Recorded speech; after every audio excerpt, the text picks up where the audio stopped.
Hi students, welcome to Anu educational studies.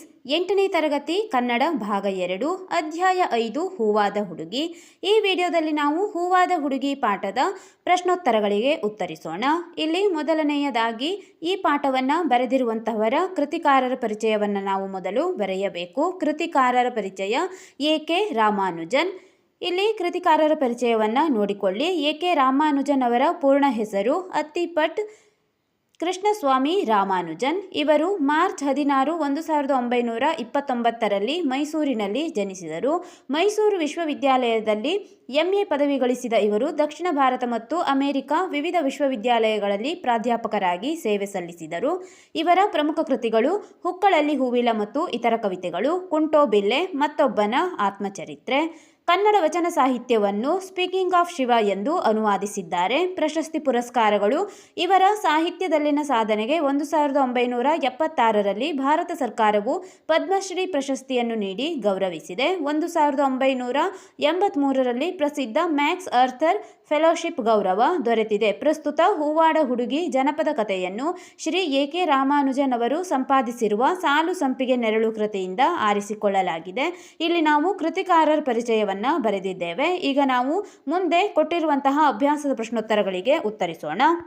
ಮೊದಲನೆಯದಾಗಿ ಪ್ರಶ್ನೆ number 1. ಇಲ್ಲಿ ಕೊಟ್ಟಿರುವ ಪ್ರಶ್ನೆಗಳಿಗೆ ಒಂದು ವಾಕ್ಯದಲ್ಲಿ ಉತ್ತರಿಸಿ ಎಂದು ಹೇಳಿದ್ದಾರೆ. ಈಗ ಒಂದು ವಾಕ್ಯದಲ್ಲಿನ ಪ್ರಶ್ನೆಗಳಿಗೆ ಉತ್ತರಿಸೋಣ. ಮುದುಕಿಯ ಕಿರಿಯ ಮಗಳು ಏಕೆ ಹೂವಿನ ಗಿಡವಾದಳು ಎಂದು ಕೇಳುತ್ತಿದ್ದಾರೆ. ಮುದುಕಿಯಾಗಿದ್ದರೂ ಕೂಲಿ ಮಾಡಿ ತಮ್ಮನ್ನು ಸಾಕುತ್ತಿದ್ದ ತಾಯಿಗೆ ಹೂ ಮಾರಿ ಅವಳಿಗೆ ಸಹಾಯ ಮಾಡಬೇಕೆಂದು ಕಿರಿಯ ಮಗಳು ಹೂವಿನ ಗಿಡವಾದಳು ಎಂದು ನೀವು ಉತ್ತರವನ್ನ ಬರೆಯಬೇಕು. ಪ್ರಶ್ನೆ ನಂಬರ್ 2. ದೊರೆಯ ಹೆಂಡತಿ ಹೂವಿಗೆ ಎಷ್ಟು ಹಣ ಕೊಟ್ಟಳು? ಉತ್ತರ: ದೊರೆಯ ಹೆಂಡತಿ ಹೂವಿಗೆ 1 ಮೊಗೆ ಹಣ ಕೊಟ್ಟಳು. ಪ್ರಶ್ನೆ ನಂಬರ್ 3. ಹೂವಾಗುವ ಹುಡುಗಿಯ ವಿಚಾರವನ್ನು ದೊರೆಯ ಮಗ ಯಾರ ಬಳಿ ಹೇಳಿದ? ಹೂವಾಗುವ ಹುಡುಗಿಯ ವಿಚಾರವನ್ನು ದೊರೆಯ ಮಗ ಮಂತ್ರಿಯ ಮಗನ ಬಳಿ ಹೇಳಿದನು. 4ನೇ ಪ್ರಶ್ನೆ. ದೊರೆಯ ಚಿಕ್ಕ ಮಗಳು ಗೆಳತಿಯರೊಂದಿಗೆ ಎಲ್ಲಿಗೆ ಹೋದಳು? ಉತ್ತರ: ದೊರೆಯ ಚಿಕ್ಕ ಮಗಳು ಗೆಳತಿಯರೊಂದಿಗೆ ಸುರಹೊನ್ನೆ ತೋಟಕ್ಕೆ ಉಯ್ಯಾಲೆ ಆಡೋಕೆ ಹೋದಳು.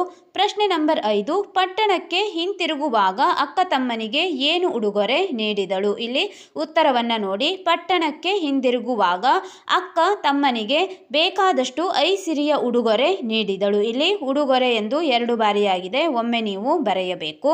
ಇಲ್ಲಿ ಆ ಪ್ರಶ್ನೆ ಕೊಟ್ಟಿರುವ ಪ್ರಶ್ನೆಗಳಿಗೆ 3-4 ವಾಕ್ಯಗಳಲ್ಲಿ ಉತ್ತರಿಸಿ. ಇಲ್ಲಿ ಕೊಟ್ಟಿರುವಂತಹ ಎಲ್ಲ ಪ್ರಶ್ನೆಗಳಿಗೆ ನೀವು 3ರಿಂದ 4 ವಾಕ್ಯಗಳಲ್ಲಿ ಉತ್ತರವನ್ನ ಬರೆಯಬೇಕು. ಮೊದಲನೇ ಪ್ರಶ್ನೆ ನೋಡಿ. ಅರಮನೆಗೆ ಹೂವು ಎಲ್ಲಿಂದ ಬರುತ್ತದೆಂದು ದೊರೆ ಮಗ ಹೇಗೆ ಕಂಡು ಹಿಡಿದನು? ಇಲ್ಲಿ ಉತ್ತರವನ್ನ ನಾವು ಕೊಟ್ಟಿದ್ದೇವೆ. ಉತ್ತರವನ್ನ ಸರಿಯಾಗಿ ನೋಡಿ ಬರೆದುಕೊಳ್ಳಿ. ಪ್ರಶ್ನೆ ನಂಬರ್ 2. ತಂಗಿ ಹೇಗೆ ಹೂವಿನ ಗಿಡವಾಗುತ್ತಿದ್ದಳು ಎಂದು ಕೇಳುತ್ತಿದ್ದಾರೆ. ಇಲ್ಲೂ ಕೂಡ ನಾವು 2ನೇ ಪ್ರಶ್ನೆಗೆ ಉತ್ತರವನ್ನ ಬರೆದಿದ್ದೇವೆ. ಪ್ರಶ್ನೆ ನಂಬರ್ 3ರಲ್ಲಿ ದೊರೆಯ ಮಗ ದೇಶಾಂತರ ಹೋಗಲು ಕಾರಣವೇನು ಎಂದು ಕೇಳುತ್ತಿದ್ದಾರೆ. ಇಲ್ಲಿ ಉತ್ತರವನ್ನ ನೋಡಿ ಬರೆದುಕೊಳ್ಳಿ. ಪ್ರಶ್ನೆ ನಂಬರ್ 4. ಅರ್ಧಂಬರ್ಧ ದೇಹವಾಗಿದ್ದವಳು ಹೇಗೆ ರಾಣಿಯ ಅರಮನೆ ಸೇರಿದಳು? ಇಲ್ಲಿ ಉತ್ತರವನ್ನು ನಾವು ಕೊಟ್ಟಿದ್ದೇವೆ. ಉತ್ತರವನ್ನು ನೋಡಿ ನೀವು ಬರೆದುಕೊಳ್ಳಬೇಕು. ಇಲ್ಲಿ ನಾವು ಕೊಟ್ಟಿರುವಂತಹ ಎಲ್ಲ ಪ್ರಶ್ನೆಗಳಿಗೆ ಉತ್ತರಗಳನ್ನು ಕೊಟ್ಟಿದ್ದೇವೆ. ನೀವು ಉತ್ತರವನ್ನು ಸರಿಯಾಗಿ ನೋಡಿ ಬರೆದುಕೊಳ್ಳಿ.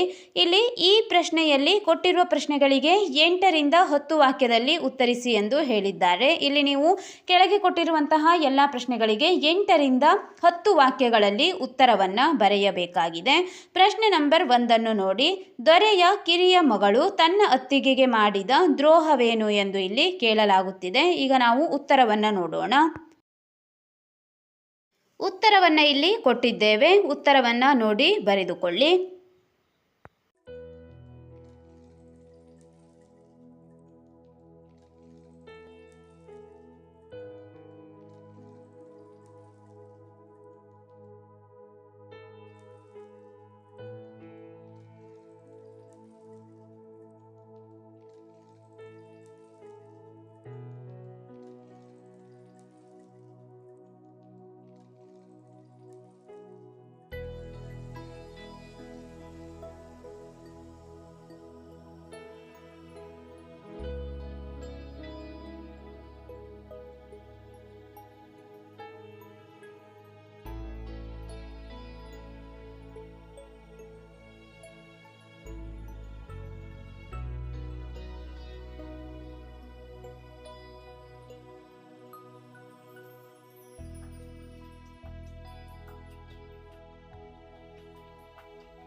ಪ್ರಶ್ನೆ ನಂಬರ್ 2, ದೊರೆಯ ಮಗ ತನ್ನ ಹೆಂಡತಿಯನ್ನು ಹೇಗೆ ಪುನಃ ಪಡೆದನು ಎಂದು ಕೇಳಿದ್ದಾರೆ. ಇಲ್ಲಿ ನಾವು ಉತ್ತರವನ್ನು ಕೊಟ್ಟಿದ್ದೇವೆ, ಸರಿಯಾಗಿ ನೋಡಿ ಬರೆದುಕೊಳ್ಳಿ.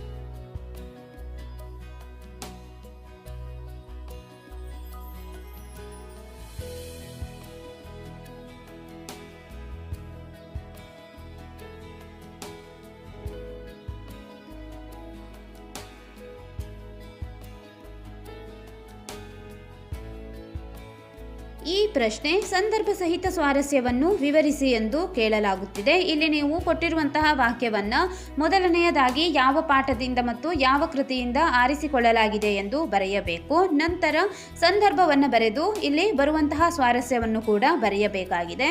ಮೊದಲನೇ ಪ್ರಶ್ನೆ, ಅಕ್ಕಯ್ಯ ಅಮ್ಮನಿಗೆ ಹೇಳಬೇಡ ಮುಚ್ಚಿಡು. ಇಲ್ಲಿ ಈ ವಾಕ್ಯವನ್ನು ನೀವು ಮೊದಲನೆಯದಾಗಿ ಯಾವ ಕೃತಿಯಿಂದ ಆಯ್ದುಕೊಳ್ಳಲಾಗಿದೆ ಎಂದು ಬರೆಯಬೇಕು. ಇಲ್ಲಿ ಮೊದಲನೇ ಉತ್ತರ ನೋಡಿಕೊಳ್ಳಿ. ಆಯ್ಕೆ ಎ.ಕೆ. ರಾಮಾನುಜನ್ ಅವರು ಸಂಪಾದಿಸಿರುವ ಸಾಲು ಸಂಪಿಗೆ ನೆರಳು ಕೃತಿಯಿಂದ ಆರಿಸಿಕೊಳ್ಳಲಾಗಿರುವ ಹೂವಾದ ಹುಡುಗಿ ಎಂಬ ಜನಪದ ಕಥೆಯಿಂದ ತೆಗೆದುಕೊಳ್ಳಲಾಗಿದೆ. ಸಂದರ್ಭ, ಕಿರಿಯ ತಂಗಿ ಹೂವಿನ ಗಿಡವಾಗಿ ಆ ಗಿಡದ ಹೂವನ್ನು ಹಿರಿಯ ಹುಡುಗಿ ಬಿಡಿಸಿಕೊಂಡು ಅರಮನೆಯಲ್ಲಿ ದೊರೆಯ ಹೆಂಡತಿಗೆ ಮಾರಿದಾಗ ರಾಣಿಯು ಒಂದು ಮೊಗೆ ಹಣ ಕೊಟ್ಟಳು. ಅಕ್ಕ ಮೊಗೆ ಹಣವನ್ನು ತಂದು ತಂಗಿಗೆ ತೋರಿದಳು. ಆ ಸಂದರ್ಭದಲ್ಲಿ ತಂಗಿಯು ಅಕ್ಕಯ್ಯ ಅಮ್ಮನಿಗೆ ಹೇಳಬೇಡ ಮುಚ್ಚಿಡು ಎನ್ನುತ್ತಾಳೆ. ಇದು ಸಂದರ್ಭವಾಗಿದೆ. ಸ್ವಾರಸ್ಯ, ಇಲ್ಲಿ ವಯಸ್ಸಾದ ತಮ್ಮ ತಾಯಿಗೆ ಸಹಾಯ ಮಾಡಬೇಕೆಂಬ ಹೆಣ್ಣು ಮಕ್ಕಳ ಮನೋಭಾವ ಮತ್ತು ಸಂಪಾದನೆ ಮಾಡಿದ ಹಣವನ್ನು ತಾಯಿಗೆ ತೋರಿಸಿದರೆ ಎಲ್ಲಿಂದ ಬಂತು ಎಂದು ಬೈಯುವಳು ಎಂಬ ಅಂಜಿಕೆ ಇಲ್ಲಿ ಸ್ವಾರಸ್ಯಪೂರ್ಣವಾಗಿ ವ್ಯಕ್ತವಾಗಿದೆ. ಇಲ್ಲಿ ನೀವು ಇದೇ ರೀತಿಯಾಗಿ ಮುಂದೆ ಕೊಟ್ಟಿರುವಂತಹ ಎಲ್ಲ ವಾಕ್ಯಗಳಿಗೆ ಸಂದರ್ಭ ಮತ್ತು ಸ್ವಾರಸ್ಯಗಳನ್ನು ಬರೆಯಬೇಕಾಗಿದೆ. ಪ್ರಶ್ನೆ ನಂಬರ್ 2 ಗಮನಿಸಿ. ಈ ಸಂಪತ್ತಿಗೇಕೆ ನನ್ನ ಮದುವೆ ಆದಿರಿ? ಇಲ್ಲಿ ಈ ಪ್ರಶ್ನೆಯನ್ನು ಕೇಳಲಾಗುತ್ತಿದೆ. ಇಲ್ಲಿ ಮೊದಲನೆಯದಾಗಿ ಉತ್ತರ ಆಯ್ಕೆಯನ್ನು ನೀವು ಬರೆಯಬೇಕು. ನಂತರ ಸಂದರ್ಭ ಮತ್ತು ಸ್ವಾರಸ್ಯವನ್ನು ನೋಡಿ ಬರೆದುಕೊಳ್ಳಿ. ಮೂರನೇ ಪ್ರಶ್ನೆ, ಯಾರಾದರೂ ಅನ್ನ ನೀರು ಕೊಟ್ಟರೆ ಜೀವ ಉಳಿಸಿಕೋ. ಇಲ್ಲಿ ಈ ವಾಕ್ಯದ ಸಂದರ್ಭ ಮತ್ತು ಸ್ವಾರಸ್ಯವನ್ನು ಕೂಡ ಇಲ್ಲಿ ಕೊಡಲಾಗಿದೆ. ನೀವು ಸರಿಯಾಗಿ ನೋಡಿ ಬರೆದುಕೊಳ್ಳಿ. ನಾಲ್ಕನೇ ಪ್ರಶ್ನೆ, ಅವಳನ್ನು ನೋಡಿದರೆ ನಿಮ್ಮ ತಮ್ಮನ ಹೆಂಡತಿಯಂತೆ ಕಾಣ್ತಾಳೆ. ಇಲ್ಲೂ ಕೂಡ ನೀವು ಆಯ್ಕೆ, ಸಂದರ್ಭ ಮತ್ತು ಸ್ವಾರಸ್ಯವನ್ನು ಸರಿಯಾಗಿ ಬರೆಯಬೇಕಾಗಿದೆ.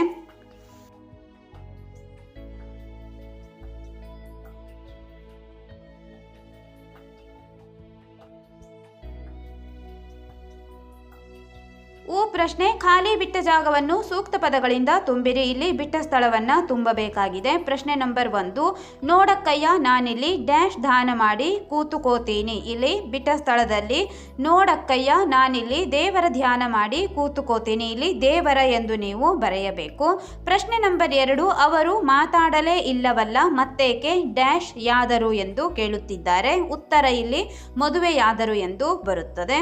ಪ್ರಶ್ನೆ ನಂಬರ್ 3, ನರಮನುಷ್ಯರು ಡ್ಯಾಶ್ ಆಗೋದುಂಟೆ. ನರಮನುಷ್ಯರು ಹೂವಿನ ಗಿಡ ಆಗೋದುಂಟೆ. ಪ್ರಶ್ನೆ ನಂಬರ್ 4, ದಿನವಹಿ ಮೈಮೇಲಿನ ಗಾಯಗಳಿಗೆ ಡ್ಯಾಶ್ ಹಾಕಿ ವಾಸಿ ಮಾಡಿದರು. ಇಲ್ಲಿ ದಿನವಹಿ ಮೈಮೇಲಿನ ಗಾಯಗಳಿಗೆ ಔಷಧ ಹಾಕಿ ವಾಸಿ ಮಾಡಿದರು.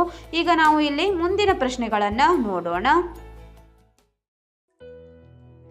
ಮುಂದಿನ ಪ್ರಶ್ನೆ, ಕೊಟ್ಟಿರುವ ಪದಗಳನ್ನು ಸ್ವಂತ ವಾಕ್ಯಗಳಲ್ಲಿ ಬಳಸಿ. ಮೊದಲನೆಯದಾಗಿ ಧ್ಯಾನ ಮಾಡು ಎಂದು ಕೊಟ್ಟಿದ್ದಾರೆ.